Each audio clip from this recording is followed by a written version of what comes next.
जी बच्चों नमस्कार। मैं डॉक्टर के शर्मा आज आप सबके सम्मुख लेके उपस्थित हुआ हूँ एक नई कहानी जिसका नाम है बड़े घर की बेटी। और इस कहानी को लिखने वाले हैं सुप्रसिद्ध कहानीकार मुंशी प्रेमचंद जी।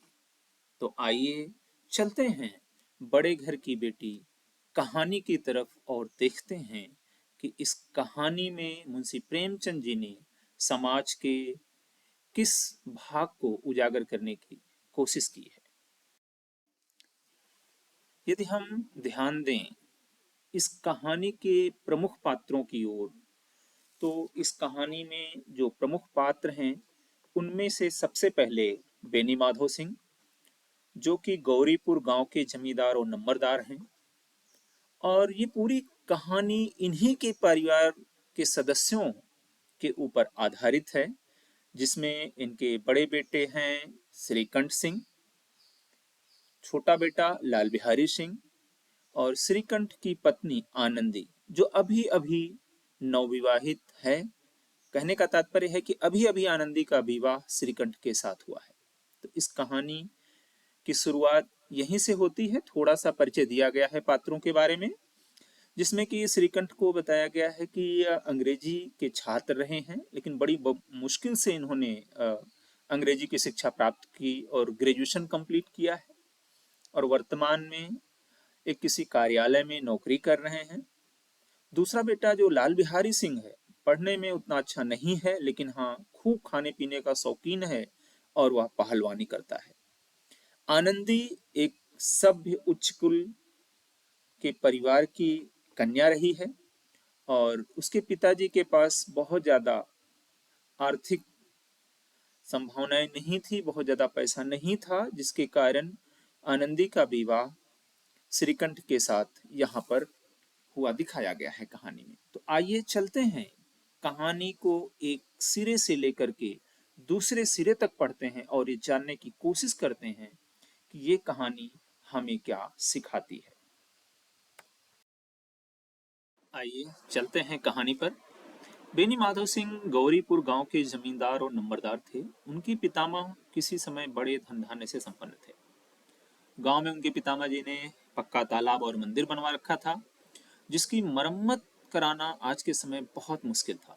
यानी कि इस समय कितने भी लोग धनाढ्य क्यों ना हों, उतनी बड़ी संपदा जो तालाब, पक्का तालाब, मंदिर वगैरह इनके पितामह ने बना रखा था या बनवा रखा था, जो कि उन्हीं के नाम से जाना जाता था, उसकी आज मरम्मत कराना भी बहुत मुश्किल हो रहा था। मतलब बहुत पैसे खर्चे होने वाले थे। इधर बेनी माधव सिंह अपनी आधी से ज्यादा संपत्ति वकीलों को दे चुके थे और वर्तमान में जो उनकी आय थी, जो उनकी इनकम थी, लगभग 1,000 रुपए सालाना थी। ठाकुर साहब यानी बेनी माधव जी के दो बेटे थे। बड़े बेटे का नाम श्रीकंठ और दूसरे बेटे का नाम था लाल बिहारी। सबसे पहले श्रीकंठ के बारे में जानते हैं। श्रीकंठ बहुत परिश्रम और उद्योग के बाद बीए की डिग्री प्राप्त की थी और अब वह एक दफ्तर में यानी एक कार्यालय में नौकर था। और छोटे लड़के जिसकी हम बात कर रहे थे, लाल बिहारी सिंह, वह दोहरे बदन का सजीला जवान था। भरा पूरा उसका शरीर था, चौड़ी छाती थी। कहने का तात्पर्य है कि उसका शरीर कुछ पहलवान जैसा था। और हर दिन वह सुबह भैंस का 2 सेर ताजा ताजा दूध पी जाया करता था। और ठीक उसके विपरीत उसके बड़े भाई यानी श्रीकंठ की शारीरिक दशा थी। यानी कि वो बहुत पतला दुबला था। बीए 2 अक्षरों पर उसने अपना पूरा शरीर न्यौछावर कर दिया था। कहने का तात्पर्य है कि बीए परीक्षा में उसने बहुत अधिक मेहनत की थी, बहुत अधिक परिश्रम किया था, जिसके कारण उसे सफलता मिली थी। और ना ही खाने पीने का ध्यान था उसको, ना ही बहुत ज़्यादा खाने पीने की ओर लालायित हुआ करता था, जिससे उसका शरीर दुर्बल और चेहरे पर कांतिहीनता थी, यानी कि चेहरे की चमक नहीं थी। श्रीकंठ हालांकि अंग्रेजी की डिग्री प्राप्त किए थे, यानी कि उन्होंने बीए अंग्रेजी से किया था। उसके बाद भी जो पाश्चात्य सामाजिक प्रथाएं हैं, मतलब जिसको हम कहते हैं वेस्टर्न कंट्रीज के जो वहाँ की प्रचलित चीजें हैं, उसके प्रेमी ये नहीं थे। और ज्यादातर उनका जोर था कि उसको वो तिरस्कृत करते थे। मतलब पाश्चात्य सभ्यता का वो तिरस्कार किया करते थे, उसकी अवहेलना करते थे, उसको हमेशा भला बुरा कहा करते थे। दशहरे के दिनों में बड़े उत्साह से रामलीला वगैरह जब हुआ करती थी गांव में, तो उसमें सम्मिलित होते थे और स्वयं भी किसी न किसी पात्र के रूप में, मतलब उसमें जो रामलीला होती थी उसमें हनुमान, लक्ष्मण, राम, इस तरह के पात्र बनते थे। तो ये भी किसी न किसी पात्र का ये अभिनय किया करते थे, अभिनय मतलब रोल किया करते थे। प्राचीन सभ्यता का हमेशा गुणगान करते रहते थे, ये उनकी प्रकृति में था, उनके स्वभाव में था। और खास करके जो ज्वाइंट फैमिली है, सम्मिलित कुटुंब जिसको हम कह सकते हैं हिंदी में, उसको ये बहुत प्रेफर करते थे। कहने का मतलब उसके ऊपर बहुत ध्यान देते थे और उनका मानना था कि सम्मिलित कुटुंब से ही घर परिवार का विकास हो सकता है। लेकिन आजकल की स्त्रियों को कुटुंब में मिलजुल कर रहने में जो अरुचि होती है, इस चीज को वो जाति और देश के लिए हमेशा हानिकारक समझते थे। और यही कारण था कि गांव की जो ललनाएं थीं, यानी कि जो गांव की औरतें थीं या लड़कियां थीं, वो इनकी निंदक थीं, वो इनको पसंद नहीं करती थी। कोई कोई तो इन्हें अपना दुश्मन भी समझने लगती थी। और यहाँ तक कि जिनकी पत्नी थी, उनसे भी इस विषय को लेकर के काफी विरोधाभास दोनों के विचारों में हुआ करता था।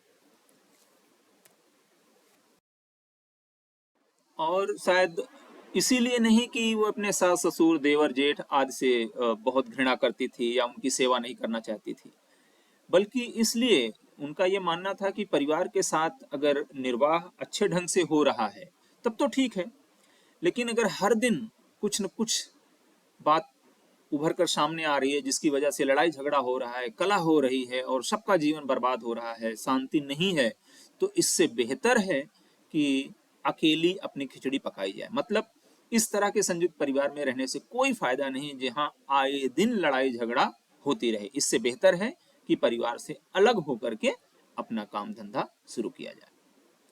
यदि हम आनंदी की बात करें तो आनंदी एक काफी उच्च कुल की लड़की थी। उसके जो पिताजी थे रियासत के ताल्लुकेदार थे। विशाल भवन, काफी बड़ा घर था, हाथी, घोड़े, कुत्ते, झाड़ फानूस, ऑनरेरी मजिस्ट्रेटी और ऋण, जो एक प्रतिष्ठित तालुकेदार के योग्य पदार्थ हैं, वो सब इसके पिताजी के यहाँ मौजूद थे। आनंदी के पिताजी का नाम भूप सिंह था। बच्चों याद रखिएगा, आनंदी के पिताजी का नाम भूप सिंह था। बड़े ही उदार चित्त के और प्रतिभाशाली पुरुष थे वो। पर दुर्भाग्य एक ही था कि उनको एक भी लड़का नहीं था, 4 लड़कियां थीं और आनंदी सबसे छोटी, चौथे नंबर की लड़की थी। और अगर उसकी बहनों को देखें तो उन तीनों से ये काफी रूपवती और गुणवती थी। मतलब रूपवती से तात्पर्य है काफी बाकियों के रूप से ये ज्यादा सुंदर थी और ज्यादा एक्टिव थी, इसके अंदर ज्यादा गुण भी थे। इससे ठाकुर भूप सिंह से बहुत प्यार करते थे। सुंदर संतान को सभी माता पिता चाहते हैं और ऐसा भूप सिंह भी किया करते थे। ठाकुर साहब बड़े धर्म संकट में रहते थे। जैसे जैसे आनंदी बड़ी होने लगी, उन्हें विवाह की चिंता सताने लगी और वो हमेशा यही सोचा करते थे कि हमारे ऊपर पहले से ही इतना ऋण का बोझ है और कहीं ऋण ना बढ़े। इससे बेहतर है कि जितनी हमारी हैसियत है उसी के हिसाब से मैं आनंदी का विवाह करना चाहूंगा। लेकिन साथ ही साथ वो ये भी सोचते थे कि आनंदी कहीं अपने आप को भाग्यहीन न समझने लगे। तो वो अच्छा परिवार भी ढूंढना चाहते थे, लेकिन अच्छा परिवार में विवाह करने के लिए उनके पास उतना धन नहीं था। तो संजोग से एक दिन श्रीकंठ उनके पास किसी चंदे का रुपया मांगने के लिए आए और भूप सिंह श्रीकंठ के बातचीत से, उनके स्वभाव से, उनके बातचीत करने के ढंग से बहुत प्रसन्न हुए और उनके ऊपर रीझ गए और धूमधाम से आगे चल करके श्रीकंठ के साथ ही आनंदी का उन्होंने विवाह कर दिया। अब आनंदी अपने नए घर में आ जाती है, यानी कि श्रीकंठ सिंह के घर आ जाती है। तो यहाँ का रंग ढंग कुछ और ही वो देखती है। जहाँ उसके पिताजी काफी बड़े तालुकेदार थे, काफी पैसा कौड़ी थी, उनके घर में बहुत सारी चीजें विद्यमान थी, बहुत टीम टाम हुआ करता था। टीम टाम मतलब दिखावा। बचपन से उसको वहां पे आदत थी इन सब चीजों की। लेकिन जब पहुंचती है श्रीकंठ के यहाँ तो देखती है कि वहां नाम मात्र के लिए भी कुछ भी नहीं है। हाथी घोड़े तो छोड़ो, एक सजी हुई सुंदर सी बाहली तक नहीं है। बाहली का तात्पर्य यहाँ बैलगाड़ी से आप समझ सकते हैं। रेशमी स्लीपर तो साथ लेके आई थी वो, लेकिन वो पहने कहाँ, पहनकर घूमे कहाँ। यहाँ तो कोई बाग का नामो निशान तक नहीं था जहां वो सैर कर सके। मकान में खिड़कियां भी नहीं थी और जमीन पर पक्का फर्श ना था और ना ही दीवारों पर कोई तस्वीरें वगैरह थी। कहने का तात्पर्य है कि बहुत सीधा साधा एक देहाती गृहस्थ का जैसा घर होता है वैसा ही था। किंतु आनंदी ने थोड़े दिनों में ही अपने आप को इस नए माहौल में या नए परिस्थिति में कह लीजिए इस अनुकूल बना लिया कि ऐसा पता चल रहा था कि वो मानो बहुत दिन से यहाँ रह रही हो। ऐसा पता चल रहा था कि मानो उसने जो विलासिता के सामान देखे हैं वो कभी उसको देखा तक नहीं है, या विलासिता के सामान में जो उसने जीवन यापन किया था उसने कभी देखा तक नहीं है। इस तरह से अपने आप को यहाँ की स्थिति के अनुकूल उसने ढाल लिया था। और इसी तरह से समय बीतता गया। एक दिन दोपहर के समय की बात थी। अब कहानी यहाँ से बदलती है। दोपहर के समय की बात थी। लाल बिहारी सिंह दो चिड़िया कहीं से पकड़ कर ले आए थे और भावच से बोले, भावच इन द सेंस भाभी, भाभी से तात्पर्य और भावच से मतलब है श्रीकंठ की पत्नी यानी कि आनंदी से। वो कहता है कि जल्दी से इसे पका दो, मुझे बहुत भूख लगी है। आनंदी भोजन बनाकर उसकी राह ही देख रही थी कि आकर के खाना खा ले। अब वो नया व्यंजन बनाने के लिए, अब चूंकि देवर ने कहा तो वो ठीक है, उसने ले लिया और बनाने बैठ गई। जाकर देखती है तो हांडी में घी जो है लगभग 250 ग्राम से अधिक नहीं था। एक पाव मतलब 250 ग्राम। बड़े घर की बेटी थी, किफायत क्या जाने, मतलब बहुत कंजूसीपन से काम करना नहीं जानती थी वो। उसने सारा का सारा घी में ही जो मांस चिड़िया लेकर आया था उसको, मांस कह लीजिए, उसमें डाल करके उसको बना दिया और लाल बिहारी को खाने के लिए दे दिया। अब जब लाल बिहारी खाने के लिए बैठता है तो दाल में घी नहीं था। उसी समय बोलता है कि दाल में घी को नहीं छोड़ा गया। आनंदी ने कहा कि घी तो खत्म हो गया है और जो घी था हमने मांस में डाल दिया। लाल बिहारी इतने पे गुस्सा हो जाता है और बोलता है, अभी परसों ही घी आया था, इतनी जल्दी घी खत्म हो गया या घी उठ गया। आनंदी ने उत्तर दिया, आज तो कुछ पाव भर ही रहा होगा भैया, वह सब मैंने मांस में डाल दिया। जिस तरह सूखी लकड़ी जल्दी से जल उठती है उसी तरह कुछ भूख से बावला मनुष्य भी छोटी छोटी बात पर तिनक जाता है। कहने का मतलब है कि जैसे पतली पतली सूखी सूखी लकड़ी हो और उसमें आग जल्दी से पकड़ लेती है, जल्दी वो जल के समाप्त हो जाती है, ठीक यही हाल कुछ भूख से व्याकुल मनुष्य का भी होता है। और लाल बिहारी भी भूखा था। कहने का मतलब है कि भूख में व्यक्ति को गुस्सा कुछ ज्यादा ही आता है। लाल बिहारी को भी गुस्सा आ गया और उसने आनंदी की कही बातों को ढिठाई समझ लिया और तुनक करके फिर वो बोलने लगा कि मैके से तो जो जैसे घी की नदियां बहती हों। अर्थात उसने आनंदी के मायके के ऊपर व्यंग किया, कमेंट किया कि हाँ हाँ मैं जानता हूं, ऐसा लग रहा है कि तुम्हारे मायके में घी की नदी बहती हो और तुम कह रही हो कि परसों ही घी आया था। स्त्री गालियां सह सकती हैं, सब कुछ सह सकती हैं, यहां तक कि मार भी सह लेती हैं, पर उनके मायके की अगर कोई बुराई करे या यूं कह लीजिए कि मैके की कोई निंदा करे तो वो उनसे सहन नहीं होता है। और यही आनंदी के साथ हुआ। आनंदी ने देखा कि जब लाल बिहारी उसके मायके को व्यंग कर रहा है तो आनंदी मुंह फेर करके बोली, हाथी मरा भी तो 9-9 लाख के, वहां इतना घी तो नित्य नाई कहार खा जाते हैं भैया। अब आनंदी से भी नहीं रहा गया, उसने भी कमेंट किया। हाँ, वो कहती है कि हमारे यहाँ तुम घी की बात कर रहे हो, जितना घी तुम्हारे यहाँ 250 ग्राम था, इतना घी तो हमारे यहाँ जो नाई कहार काम करने वाले होते हैं ना, उनको हम खाने के लिए दे देते हैं रोज रोज। लाल बिहारी इतनी सी बात सुनकर के और अंदर से जल गया और थाली उठाकर उसने पटक दी और बोलता है, जी चाहता है जीभ खींच लूं। और इधर आनंदी भी क्रोधित हो गई। आनंदी को भी क्रोध आ गया क्योंकि लाल बिहारी छोटा था, उसका देवर था, उसे ऐसे शब्दों का प्रयोग नहीं करना चाहिए था। भूखा था उसने, इसलिए ऐसे शब्दों का प्रयोग किया और इधर आनंदी को भी क्रोध आ गया, मुंह लाल हो गया। बोली, वे होते तो आज इसका मजा तुम्हें चखा देते जो तुम कर रहे हो। अब अनपढ़ उजड लाल बिहारी से रहा न गया। आनंदी की बात सुनते ही उसे और क्रोध आ गया, उसकी क्रोधाग्नि भड़क गई और उसने खड़ाऊं उठाया। खड़ाऊं एक प्रकार से होता है स्लीपर, जो पुराने जमाने में लकड़ी का हुआ करता था, लोग पहनते थे। खड़ाऊं उठाकर आनंदी की ओर उसने जोर से दे मारा। वो तो अच्छा हुआ कि आनंदी ने हाथ से उसे रोक लिया।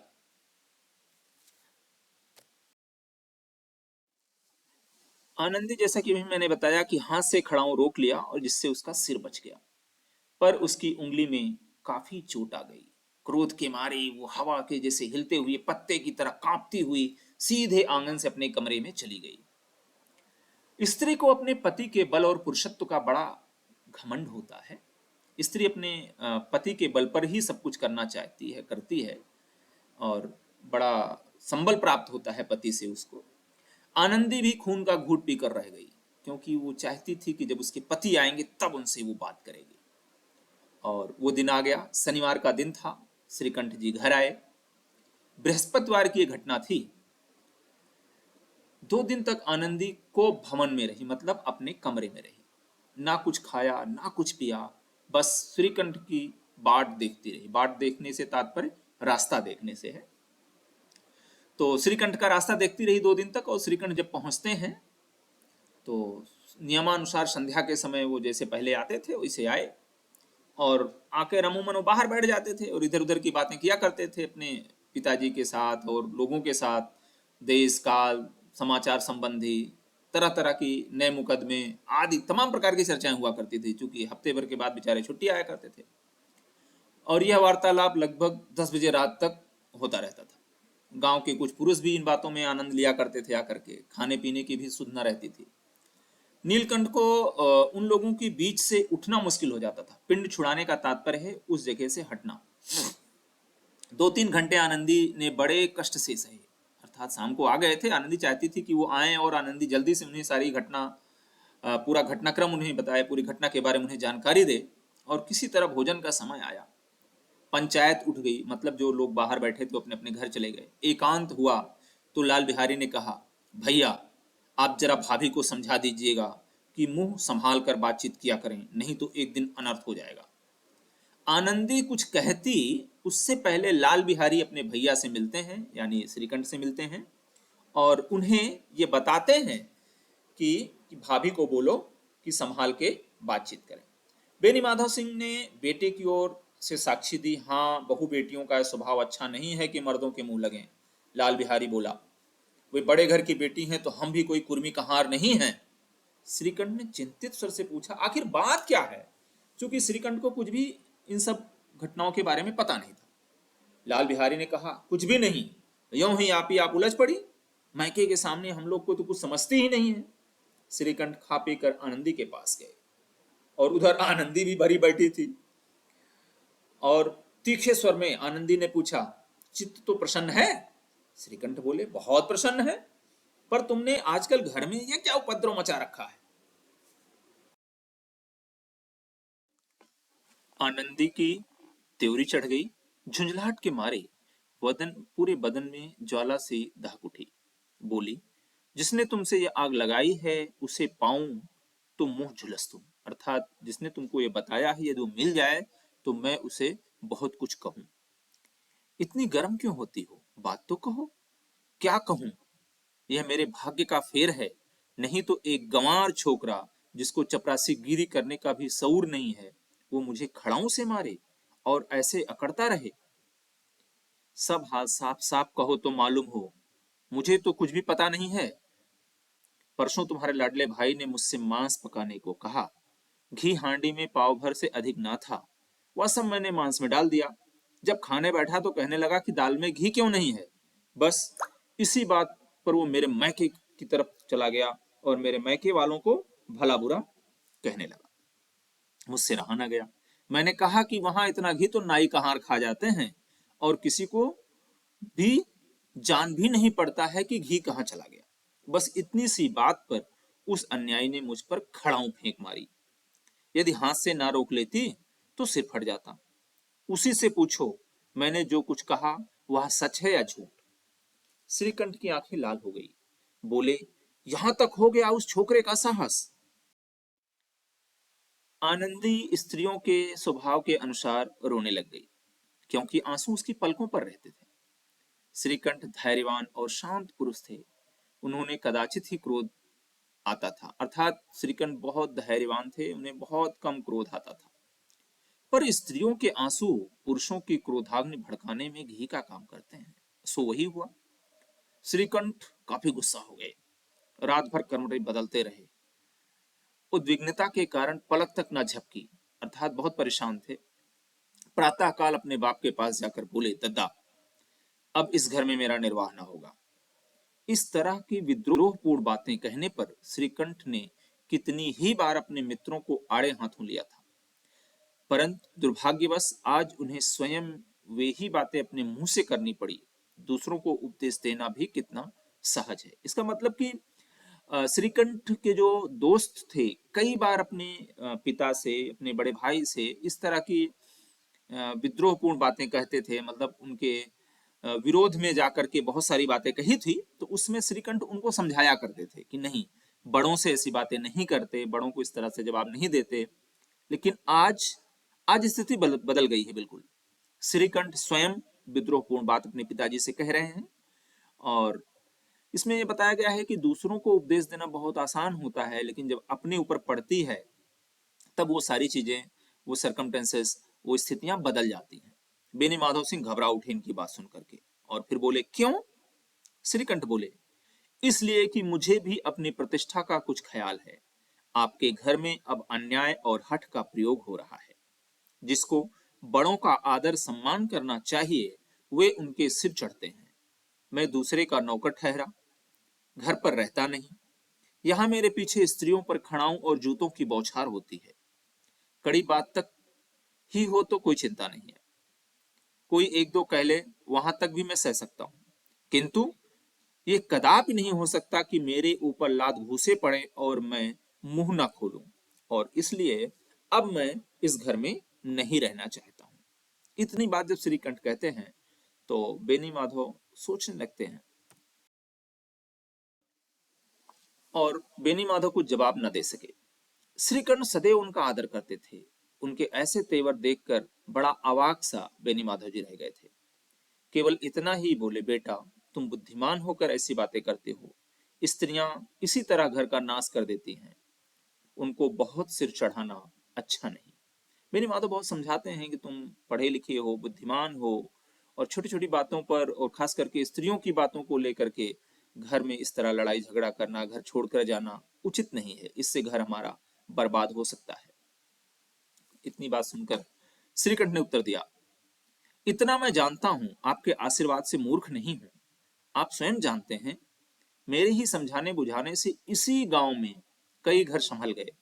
पर जिस स्त्री का मान प्रतिष्ठा का ईश्वर के दरबार में मैं उत्तरदाता हूं, अर्थात जिस स्त्री के मान प्रतिष्ठा की रक्षा करने के लिए विवाह के समय मैंने ईश्वर के समक्ष कसम खाई, या ईश्वर के समक्ष मैंने उसका हाथ संभाला, हाथ लिया, हाथ पकड़ा, उसके साथ विवाह किया कि हमेशा मैं इसकी मान मर्यादा की रक्षा करूंगा, और उसके प्रति यदि अन्याय हो रहा हो, पशुवत व्यवहार हो रहा हो, जो असहनीय हो, तो आप सच मानिए मेरे लिए यही कुछ कम नहीं कि लाल बिहारी को मैंने कोई दंड नहीं दिया है। अर्थात श्रीकंठ स्पष्ट शब्दों में कहता है कि अपनी पत्नी की रक्षा और उसकी मान प्रतिष्ठा को बनाए रखना मेरा दायित्व है, और ईश्वर के समक्ष मैंने ये वचन लिया था शादी के समय कि ये सब मैं करूंगा। और आप सच मानिए कि मैंने अपने छोटे भाई लाल बिहारी को दंड नहीं दिया है। इस उद्दंडता के लिए यही इतना बहुत है। अब बेनी माधव सिंह भी गरमाए, ऐसी बात और ना सुन सके। बोले, लाल बिहारी तुम्हारा भाई है, उससे कभी भूल चूक हो उसके कान पकड़ो। लेकिन लाल बिहारी को मैं अपना भाई नहीं समझता। स्त्री के पीछे? जी नहीं, उसकी क्रूरता और अविवेक के कारण। दोनों कुछ देर चुप रहे। ठाकुर साहब लड़के का क्रोध शांत करना चाहते थे, लेकिन ये नहीं स्वीकार करना चाहते थे कि लाल बिहारी ने कोई अनुचित काम किया है। इसी बीच में गांव के और कई सज्जन हुक्के चिलम के बहाने वहां आ बैठे। अमूमन ऐसा होता है, जब घर में किसी की लड़ाई झगड़ा होने वाला होता है या होने लगता है तो लोग दर्शक के रूप में देखने के लिए, मजा लेने के लिए वहां पर पहुंच जाते हैं। और कुछ ऐसा ही उस गांव में भी हो रहा था कि लोग आने लग गए थे। कई स्त्रियों ने कई स्त्रियों ने जब ये सुना कि श्रीकंठ सिंह पत्नी के पीछे पिता से लड़ने को तैयार है तो उन्हें बड़ा हर्ष, बहुत खुश होने लगी। दोनों पक्षों की मधुर वाणियां सुनने के लिए उनकी आत्माएं अकुलाने लगी।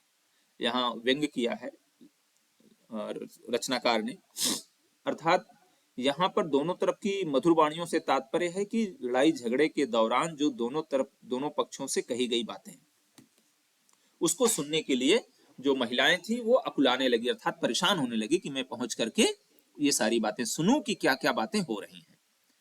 गांव में कुछ ऐसे ही कुटिल मनुष्य भी थे जो इस कुल की नीदपूर्ण गति पर मन ही मन जलते थे। इन महान भावों की शुभकामनाएं आज पूरी होती हुई दिखाई दे रही थी।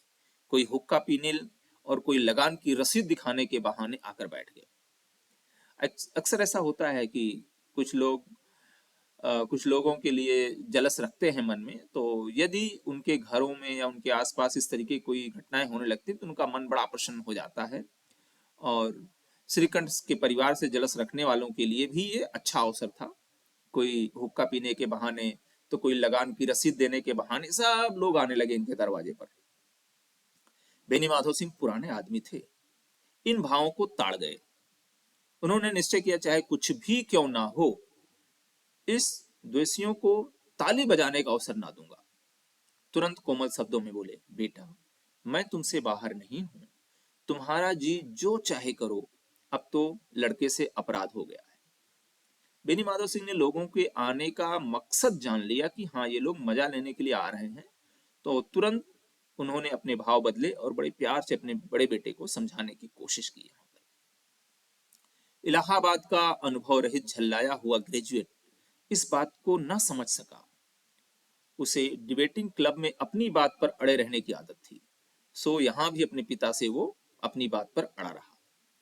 इन हथकंडों को उसे क्या खबर कि गांव वाले कैसे करते हैं, क्या करते हैं, लोग एक दूसरे के घर पहुंच करके वहां की जो बातें होती हैं उसको कैसे सुनते हैं और तिल का ताड़ कैसे बनाते हैं, इन सबसे बिल्कुल अनजान था वो। बाप ने जिस मतलब से बात पलटी थी वह उसकी समझ में ना आ सकी और बोला, मैं लाल बिहारी के साथ अब इस घर में नहीं रह सकता। बेनी माधव सिंह ने फिर स्थिति को संभालना चाहा और पुचकारते हुए कहा, प्यार से समझाते हुए कहा, कह लीजिए, बेटा बुद्धिमान लोग मूर्खों की बातों पर ध्यान नहीं देते। वह बेसमझ लड़का है, उससे जो कुछ भूल हुई तुम बड़े हो, क्षमा कर दो। श्रीकंठ को आवेश आ गया, बोले, उसकी इस दुष्टता को मैं कदापि नहीं सह सकता। यह तो वही घर में रहेगा या मैं घर में रहूंगा। आपको यदि वह अधिक प्यारा है तो मुझे विदा कर दीजिए, मैं अपना भार संभाल लूंगा। यदि मुझे रखना चाहते हो तो उससे कहिए जहां चाहे चला जाए, बस यह मेरा अंतिम निश्चय है। श्रीकंठ गुस्से में आकर इस तरह की बातें करने लगते हैं। अब लाल बिहारी के लिए स्थिति थोड़ा गड़बड़ हो रही थी। लाल बिहारी दरवाजे की चौखट पर चुपचाप खड़ा होकर बड़े भाई की बातें को सुन रहा था। वह श्रीकंठ के सामने चारपाई पर बैठ जाए, हुक्का पी ले या पान खा ले, बाप का भी वह लिहाज ना करता था जितना वो अपने बड़े भाई का लिहाज करता था। मतलब श्रीकंठ के सामने इस तरह की काम करने की उसकी हिम्मत ना पड़ती थी, इतना सम्मान वो अपने बड़े भाई को करता था। श्रीकंठ का भी उस पर बहुत हार्दिक स्नेह रहा करता था। श्रीकंठ को याद है कि उसने कभी भूल से भी उसे कभी ऊंची आवाज में नहीं डांटा होगा। जब वो इलाहाबाद से आते थे तो उसके लिए कोई ना कोई छोटी मोटी वस्तु गिफ्ट के तौर पर जरूर लाते थे। मुगदल की जोड़ी उन्होंने ही बनवा कर दी थी। मुगदल एक प्रकार का इंस्ट्रूमेंट होता है जिससे लोग पहलवानी करते हैं। पिछले साल जब उसने अपने से डेढ़े जवान को नागपंचमी के दिन दंगल में पछाड़ लिया था तो उन्होंने पुलकित होकर अखाड़े में ही जाकर उसे गले लगा लिया था और 5 रुपए के पैसे लुटाए थे। ऐसे भाई के मुंह से आज ऐसी हृदय विदारक बात सुनकर लाल बिहारी को बड़ी ग्लानि हुई। मतलब उसके बड़े भाई उसके इतना स्नेह करते थे, ये सारी बातें उसे याद आने लग गई और आज की बात जिस तरह से लाल बिहारी ने कही थी उसके दिल को चीरती हुई निकल गई, अर्थात उसको बहुत बुरी लग रही थी और वो आत्मग्लान से भर गया कि मेरे ही कारण यह सब हो रहा है। वह फूट फूट कर रोने लगा। इसमें संदेह नहीं कि अपने किए पर वो पछता रहा था। भाई के आने के एक दिन पहले से उसकी छाती धड़कती थी कि देखूं भैया क्या कहते हैं। उसे अपने भैया पर बहुत गर्व था कि भैया मेरी तरफदारी करेंगे। मैं उनके सम्मुख कैसे जाऊंगा, उनसे कैसे बोलूंगा, मेरी आंखें उनके सामने कैसे उठेंगी। नाना प्रकार की बातें उसके मन में आ रही थी। उसने समझा था कि भैया मुझे बुलाकर समझा देंगे। इस आशा के विपरीत आज उसने उन्हें कठोरता की मूर्ति बने हुए पाया। वह मूर्ख था, परंतु उसका मन कहता था कि भैया मेरे साथ अन्याय नहीं कर सकते हैं, या भैया मेरे साथ अब अन्याय कर रहे हैं। यदि श्रीकंठ उसे अकेले में बुलाकर दो चार कड़ी बात कह देते, इतना ही नहीं यदि दो चार तमाचे भी लगा देते, तो कदाचित उसे इतना दुख ना होता। पर भाई का यह कहना कि अब मैं इसकी सूरत नहीं देखना चाहता, लाल बिहारी से सहा ना गया। वह रोता हुआ घर आया, कोठरी में जाकर कपड़े पहने, आंखें पोंछी, जिसमें कोई यह न समझ ले कि वह रो रहा था। इसके उपरांत वह आनंदी के द्वार पर आकर बोला, भाभी, भैया ने निश्चय किया है कि मेरे साथ इस घर में ना रहेंगे। अब वे मेरा मुंह भी नहीं देखना चाहते, इसलिए मैं जाता हूँ। उन्हें फिर मुंह ना दिखाऊंगा। मुझसे जो कुछ अपराध हुआ उसे क्षमा करना। ये कहते कहते लाल बिहारी का गला भर गया, अर्थात उसका गला रुंध आया। जिस समय लाल बिहारी सिर झुकाए आनंदी के द्वार पर खड़ा था, उस समय श्रीकंठ भी आंखें लाल किए बाहर से आए। भाई ने देखा तो घृणा से आंखें फेर ली और कतरा कर निकल गए। मानो ऐसा लग रहा था कि उसकी परछाई से भी वो दूर भागना चाहते हैं। आनंदी ने लाल बिहारी की शिकायत तो की थी, लेकिन अब उसका भी मन पछता रहा था।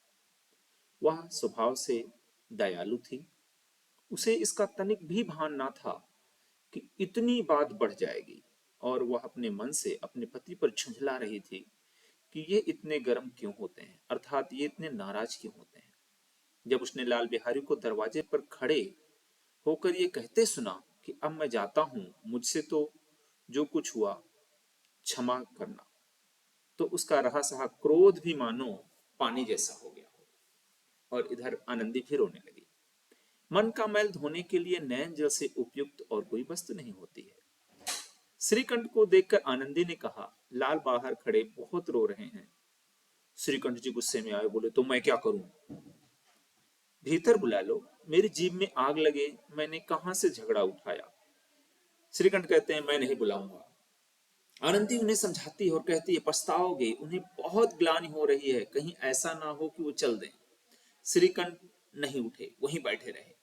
इतने में लाल बिहारी ने फिर कहा, भाभी, भैया से मेरा प्रणाम कह दो, वो मेरा मुंह नहीं देखना चाहते हैं, इसलिए मैं अपना मुंह उन्हें अब ना दिखाऊंगा।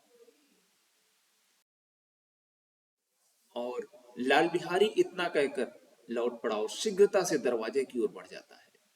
अंत में आनंदी कमरे से निकलती है और उसका हाथ पकड़ लेती है और कहती है, लाल बिहारी। जब देखती है पीछे मुड़कर, लाल बिहारी पीछे मुड़कर देखता है और आंखों में आंसू भर के बोलता है, मुझे जाने दो। आनंदी पूछती, कहाँ जा रहे हो? लाल बिहारी कहता है, जहां मेरा कोई मुंह ना देखे। आनंदी कहती है, मैं तुम लोगों के साथ रहने योग्य नहीं हूं। तुम्हें मेरी सौगंध, अब एक पग भी आगे ना बढ़ाना। जब तक मुझे यह मालूम ना हो जाए कि भैया का मन मेरी तरफ से साफ हो गया है कि नहीं, तब तक मैं इस घर में कदापि वापस नहीं आऊंगा। ऐसा लाल बिहारी ने कहा। श्रीकंठ का हृदय भी पिघल गया। उन्होंने बाहर आकर लाल बिहारी को गले से लगा लिया। दोनों भाई खूब फूट फूट कर रोए। लाल बिहारी ने सिसकते हुए कहा, अब कभी मत कहिएगा कि तुम्हारा मुंह ना देखूंगा। इसके सिवा आप जो दंड देंगे मैं खुशी खुशी स्वीकार कर लूंगा। श्रीकंठ ने कांपते हुए सर से कहा, लल्लू, इन बातों को भूल जाओ। ईश्वर चाहेगा तो फिर ऐसा अवसर ही ना आएगा। बेनी माधव सिंह बाहर से आ रहे थे।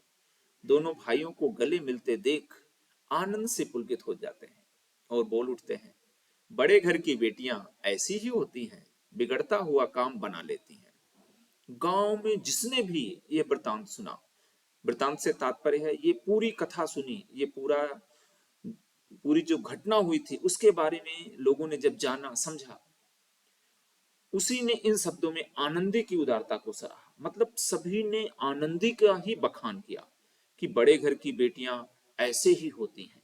तात्पर्य यह है कि बड़े घर की बेटियां सिर्फ धन से ही नहीं, बल्कि स्वभाव से भी बहुत अच्छी होती हैं, बड़ी होती हैं। उन्होंने अपने घर को संभाल लिया, यानी कि यहाँ पर आनंदी ने अपने टूटते हुए घर को संभाल लिया है, उसके बारे में कहा जा रहा है। आज के लिए बस इतना ही। अगली एक नई कहानी के साथ फिर मुलाकात होगी, तब तक आप अपना बहुत बहुत ध्यान रखिए। धन्यवाद।